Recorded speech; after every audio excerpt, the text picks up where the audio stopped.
So the next thing we do is we So look, if you dragged the fellow away from the accident scene and he did have a severe neck Yeah. injury, like, wouldn't yeah, that? so, you know, Eric didn't show it, you know, perfectly, because but, you know, if I was gonna drag somebody, maybe I'll get around the two, you drag them like this, okay? So try to stabilize. Yeah, it. so basically what you're doing is their head is in here, Okay, and you put this around here, okay?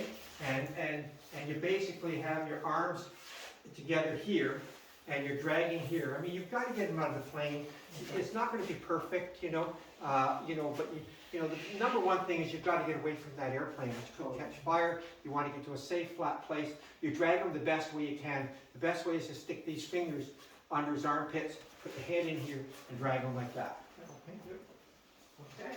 And so now, he appears to have going on with fractures. He appears to have a fracture of his right leg. So here, what we're going to do is, the fracture is down here, and if the fracture was up here, then we'd need to attach two of these together, okay? The rule is that you want to be one joint above and one joint below the fracture. That gives you stability, okay? So basically we'd be, you know, putting his leg like this, and I won't do it, but again, we're going to use these guys, okay? And we're going to attach it in two places, okay? And that type of thing. So now we have secured, so we've got the ABCs, we know he's breathing and everything. We've gone over any major bleeding. Note that the order of it is that we do the ABCs first before we attack the major bleeding. And the other hint is you don't need to take a pulse if you see blood spurting.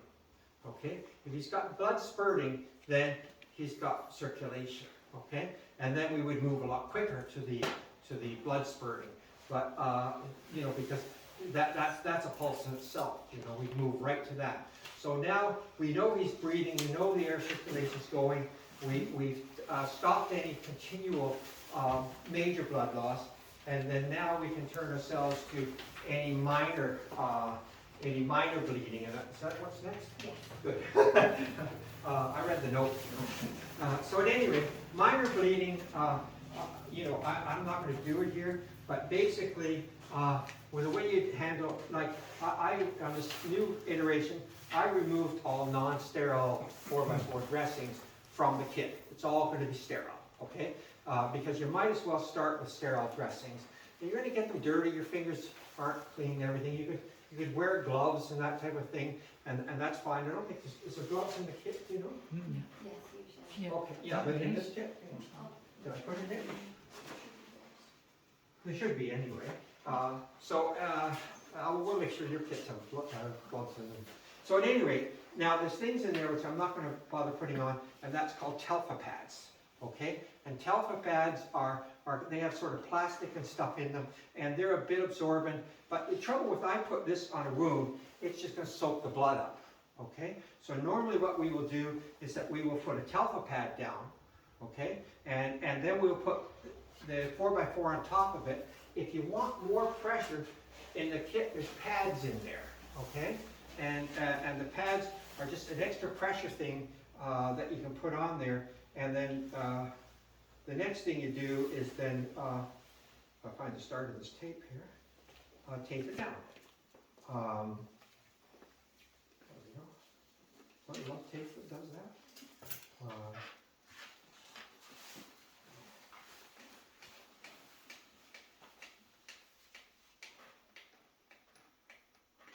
So the other thing about this tape is, Can we use this? I'll use that one, sure. It's medical tape.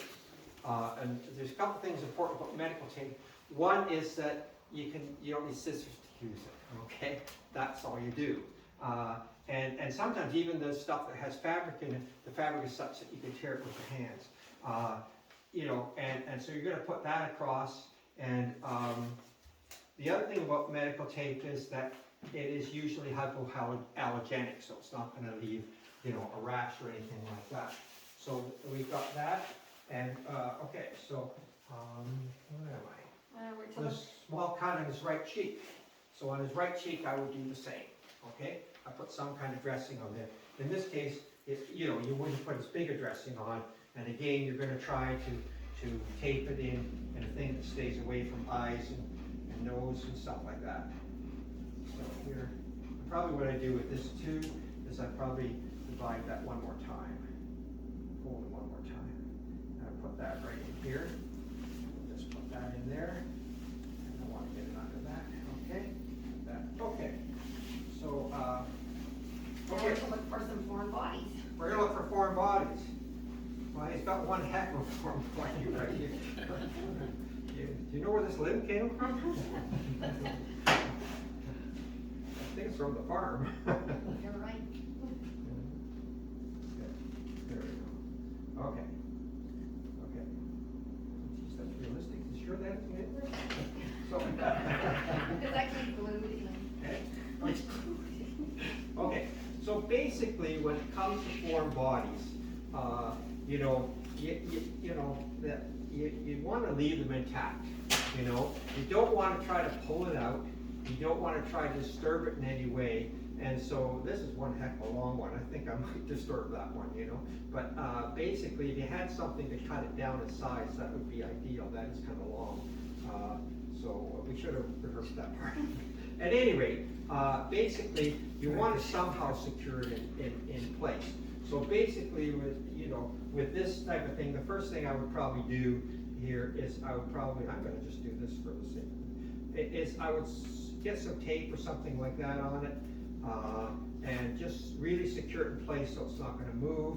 And then the other thing is tongue depressors. You can use tongue depressors, and tell you what, here. And so tongue depressors, in this particular case with a large stick like that, I would take two tongue depressors together. And so I take these two together, first off, and then the next thing I would do with the tongue depressors is I would put tape on either side of them. So I just take the tape and put it across like this. That. That. Okay. And then over. Normally they aren't this long, so it's easier. But okay. And that. Okay. Now I've got tape on both sides. You're wondering why I did that. The basic thing is that we're going to try to make a tent over this. Okay? So basically what we're going to do is try to make some kind of tent over this to sort of protect it. So what we do here is that we take this, and I would break it here. And when I break that, okay, that stays together because I've got the tape on both sides. Okay? And so then what I would do then is I would then make another one here. Okay?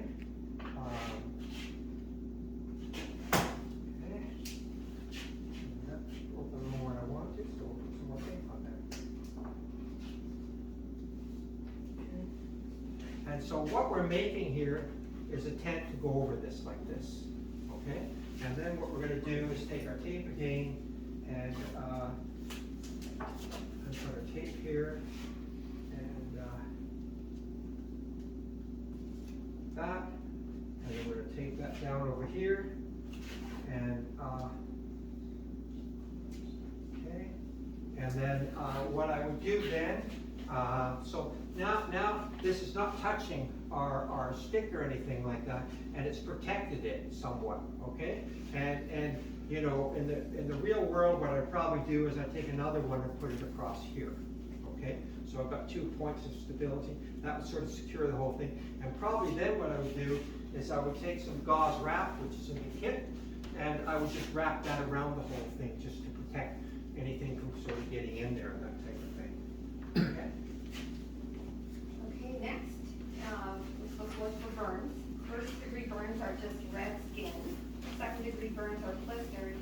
And third degree show white blanched skin under the burn. Okay, so that's 3 degrees of burn, okay? So, you know, so just some redness, some blistering, And the third degree is the deep burn, and usually after a bit of time, you see skin and tissue turn white, okay? That's a deep third degree burn. And in this particular case, he's lucky that he's only got a first degree burn, no, second degree burn, sorry. So there's a blister there. Blister is nature's Band-Aid. So for nature's Band-Aid, we just leave it in place, okay? She's done the dressing for us, so we don't need to take it any further, okay? So now they've completed the 3 phases of care of the victim.